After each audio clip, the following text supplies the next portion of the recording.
Hi, I am Grant. I'm an aspiring indie developer here working on like my millionth project here, and I haven't completed any of the other ones. But this one I'm working on is called Project Warden. I'm going to keep a devlog of start to finish of me working on that stuff, and I thought it'd be fun to do that. Hopefully I can see it through. Maybe this will keep me motivated to actually see it through and finish it up. So I'm working on this game. Primarily, I'm going to be directing it. I'm going to be in charge of, the game design and most of everything within the game. And then my brother Joel, the other part of Studio Primitive, he's going to be helping out with the artwork when we get to that point. So I'll, primarily be just running through my foundation for the game and what it's intended to be with these devlogs. And we'll start doing some work and seeing how it progresses and everything like that. And then we'll probably bring in, more permanent art much down the road once we get prototypes and placeholders and everything like that in place and it's satisfactory to how we want it to be. So what is Project Warden, though? Project Warden, it's a two-dimensional pixel art indie game, like an adventure action RPG kind of style. It's going to draw heavy influence from games like StarTropics or the classic Zelda games 1 and 2, or even some survival horror kind of stuff. Primarily, the old Resident Evil games, Resident Evil 1, 2, 3. But what elements from these kind of games are we going to be borrowing or using? So with StarTropics, there's like an overworld and I don't know if you call it an underworld. I'm going to call it an underworld. Overworld where you're actually traversing the city or the areas outside of the dungeons and you're talking to NPCs and you're doing little side quests and stuff like that. I'm gonna implement that kind of stuff here. You're gonna be traversing a city. You're in a small college town. You're a player character of a unlikely hero that's in the middle of a bunch of chaos that's going on because an experiment on campus has gone awry, and from that experiment, an area of effect around it has turned residents and things into grotesque creatures and monsters and stuff like that, and they are rampaging throughout the city. It's mostly destroyed. There's a lot of chaos. It's very empty at this point because a lot of people have unfortunately died. You are a survivor, and you have been tasked with going around the city, various areas, to try to rescue them. And these areas within the city are going to essentially be dungeons of a game. So the perspective will shift once you get into that dungeon. It will take on more of an action and adventure role with, like Zelda 1 and StarTropics, those kind of dungeon experiences, but hopefully a little bit more intricate and more varied. But these locations will be things like, a shopping mall or a library, a hospital, a grocery store. Right now I'm thinking, maybe 6 to 8 dungeons total. We'll see how we get. Scope could always change with a project like this, but there's a lot of things I want to do. But you want to be careful not to do too much, or else you'll just be stuck in development hell. The overworld you will be traversing will have some side quests and things like that, places to explore, NPCs to go talk to, and essentially kind of random encounters, I guess you could say. Kind of like Zelda 2, where monsters appear on the map and you can choose to run into them and engage in a specific encounter, a short one, or you could just run and retreat and not deal with it, whatever. But it will borrow elements from like Resident Evil in terms of inventory management, having some limited resources kind of stuff, hopefully implementing some survival horror. It's kind of hard to portray that sometimes, especially in a two-dimensional pixel art manner, but we'll see what we can do. A lot of that's going to be up to Joel as we're starting to work together with that, with how we're going to have the art direction be and everything, the kind of tone and mood that we're going to be going for. But right now, in my mind, I'm kind of thinking like almost like a tone like Earthbound or the Mother series, where it's serious. There's a lot of important, serious things going on and serious characters, and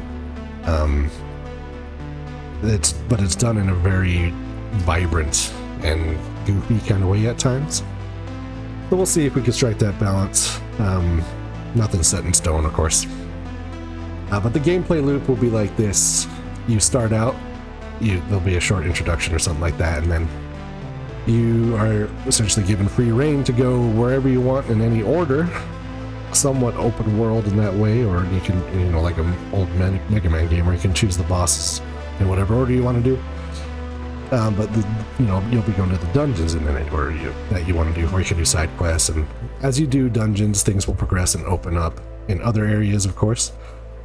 But I want to see if I could pull it off to where, as you progress through these dungeons, depending on the order that you're doing them in, it will modify the other dungeons you haven't done yet, and maybe change that up depending on the manner or the order and the manner that you've done things.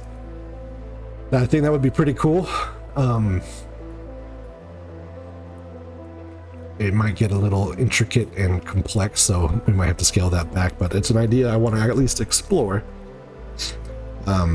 Because the intent is that you're doing these dungeons in any order that you want to do, and then you can end the game at any time, because you need to find the survivors, or maybe you don't want to find any survivors, and then you could leave the city and evacuate.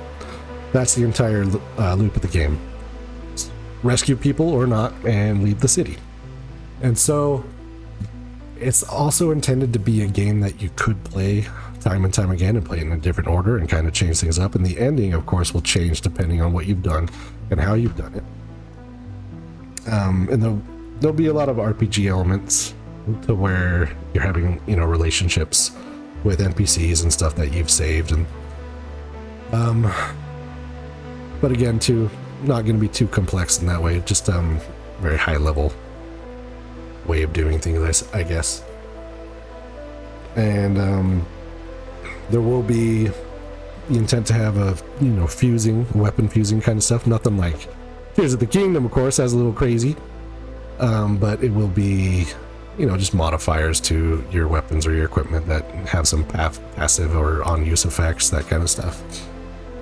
But the actual gameplay within the dungeons will be very reminiscent of StarTropics or Zelda 1.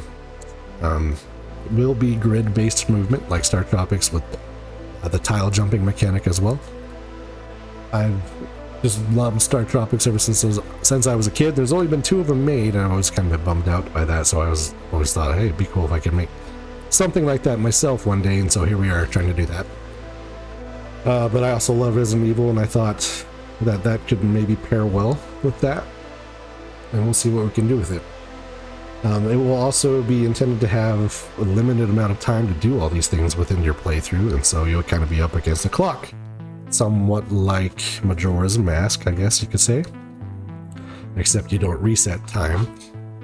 You just have a limited amount of time to get through these dungeons and then get out of there before it's time to evacuate. So we'll see what goes on with that. I'm not sure what's going to come of it. It will likely change a lot, but I'll be recording my progress from start to finish here. So that's kind of an overview of what I'm working on and where I'm headed with it. And I suppose next we'll just get into the development of the game. We'll start with a fresh project. I am using Construct 3, what I'm familiar with. Been using Construct 2 and Construct 3 for the past 10 years. And it is a web-based language programming stuff. So it uses HTML and JavaScript. And so we'll be doing a lot with that. Yeah, I have no idea what platforms this is going to be on. It's certainly going to be on PC and Mac and Linux and things like that. But as far as consoles go, that gets messy because you need money, or you need connections, you need publishers, you need someone to port it, dev kits, stuff like that. So I don't know. We'll see where it goes. And then timeline-wise, I have no idea as well. My time is somewhat stretched, being a dad and a husband and having a full-time job elsewhere and, other things to do. So it might be something that slowly gets completed over time, but we'll see. Hopefully keeping a devlog keeps me motivated to keep it going and be accountable. But I'm excited to work on it. And I guess that's about it. We'll see you later. as we get into the game. Thanks.